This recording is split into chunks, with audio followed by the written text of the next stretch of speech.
my name is Bree Boettner. I'm the manager of Education Programs at the Detroit Historical Society.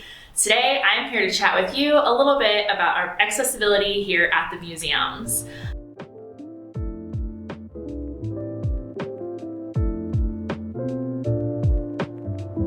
When people think about going to a physical museum space, they want to see something unique, right? We've always been like these centers of the eclectic, which is great, but you also have to think about who are the people that are coming. We're just kind of identifying who our visitors are. We really realized that there was a big gap in who we're serving in our community that are disabled. So our first real stretch was understanding that the Dawson Great Lakes Museum, which was built in the 1960s, is not ADA compliant. And thankfully, within the last year, we've been able to do an outdoor enhancement at that location. So now there's ramps to get into Miss Pepsi and into the front door of the museum. But there's still spaces that we as an organization have identified are problem areas, but are starting to strategize how to get around those problem areas and find a really great solution that is accessible. So a great example is the William Clay Ford Pilot House. This is one of our largest artifacts in our collection. It's an actual artifact. And when you have an artifact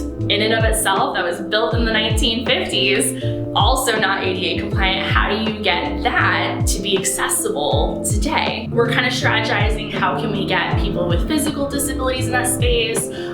Also, we have a lot of people who are on the neurodiverse spectrum. When they go upstairs in the Pilot House, can get a little bit of vertigo because it's right on the water.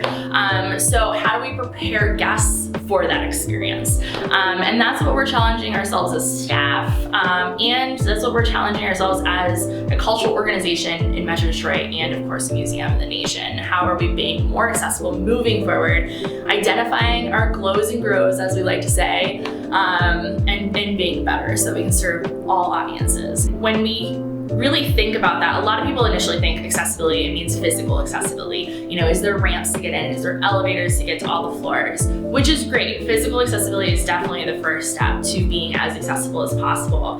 But in doing different programs and tours and workshops in the museum galleries, you start realizing that there's a lot of neurological accessibility that you need to have in terms of how you're speaking with your audiences and engaging with your audiences. We've started creating different strides in a variety of different ways.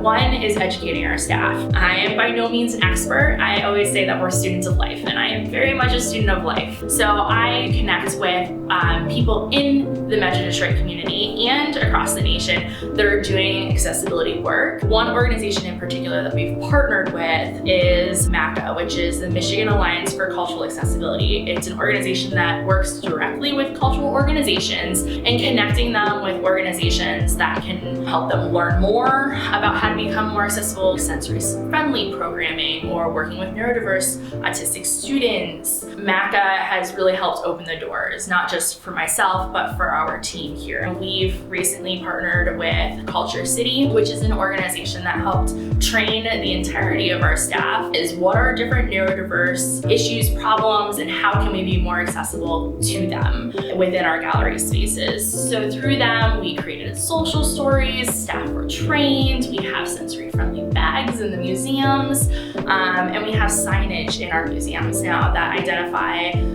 heavy lights and noises, quiet areas, and everything in between. So it's been really great to kind of have those two resources and allowing us to connect further with our accessibility community here in Metro Detroit. If you're wondering what lengths our organization has gone to be more accessible, our website for both the Detroit Historical Museum and the Dawson Great Lakes Museum has a list of our physical accessibility, our digital accessibility, and kind of our goals moving forward. There's also my contact information, so if you're interested in providing inputs, advice, critique, please feel free to email me or call me. Like I said, we're students of life and we're always learning. So if there's something you can teach us so that we can be a better museum for you, I'd love to hear from you.